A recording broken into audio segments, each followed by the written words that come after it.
7 దృశ్యాలు కనిపిస్తే అసలు మీకు తిరుగు అనేది ఉండదని బృహస్పతి స్వప్నాధ్యాయంలో చెప్పాడు. కొండ ఎక్కినట్టు కనిపించినా, చెట్టు ఎక్కినట్టు కనిపించినా, ఎద్దు ఎక్కినట్టు కనిపించినా, ఏనుగు ఎక్కినట్టు కనిపించినా, ఏడుస్తున్నట్టు కలలో వచ్చినా, చనిపోయినట్టు కలలో వచ్చినా, అదేవిధంగా దేవతల కలలో వచ్చిన ఈ 7 ఏది కనిపించినా సరే మీకు తిరుగులేని విధంగా రాజయోగం పడుతుంది. అలాగే ఒక్కొక్కసారి పీడకలలు వస్తూ ఉంటాయి. పీడకలలు వస్తున్నప్పుడు పీడకలలు రాకుండా ఒక అద్భుతమైన పరిహారం ఉంటుంది.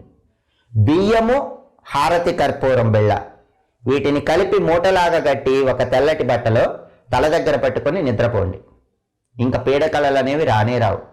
మళ్ళీ ఉదయం నిద్ర లేచిన తర్వాత దాన్ని ఎక్కడైనా ఉంచుకొని మళ్ళీ రాత్రి నిద్రపోయే ముందు అదే మూట తల దగ్గర పెట్టుకొని పడుకోండి. బియ్యము, హారతి కర్పూరం బిళ్ళలు ఇవి కలుపుకొని తెల్ల బట్టలో కట్టి తల దగ్గర పెట్టుకొని పడుకోవాలి. అప్పుడు అసలు పీడకలలు రావు.